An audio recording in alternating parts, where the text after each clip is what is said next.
অনেকের সাথে সম্পর্কে না জড়ানো মানুষটা যদি ভীষণ আবেগে আপনার চোখে চোখ রেখে বলে, আমি তোমাকে ভালোবাসি, এই কথাটার চেয়ে বড় কোনো সমর্পণ এই দুনিয়াতে একটিও নেই।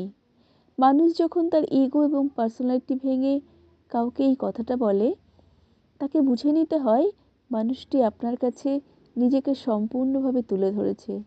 এই ৩ শব্দ একটা কোড। সে কোডে অসহায় আবেদন লুকানো থাকে। আমি যাই করি না কেন, আমি তোমাকে ছাড়া ভালো থাকবো না, মোটেও ভালো থাকবো না। আমি আমার জীবনের সমস্ত অপূর্ণতাই তোমাকে দিয়ে পূর্ণ করে নেব। আমরা কজনই বা পাই মন থেকে এমন অনুভূতি কারোর জন্য? সমস্ত সম্পদ দিয়ে অভাব পূরণ হয়, কিন্তু আপনার মনের অভাব সম্পদ দিয়ে পূরণ হবে না।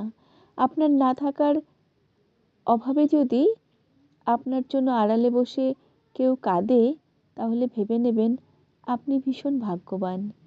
একমাত্র মা ছাড়া কেউ এই স্বার্থহীনভাবে ভালোবাসে না। যদি মা এবং বাবা ছাড়া আপনাকে স্বার্থহীন কেউ ভালোবাসে, তাহলে তাকে আগলে রাখুন। না হয় সময়ের সাথে সাথে একদিন সব সম্পর্ক ফুরাবে, কিন্তু স্বার্থহীন ভালোবাসা খুঁজে পাবেন না। কলমে মাসুমা ইসলাম নদী, কণ্ঠে আমি সুমিত্রা।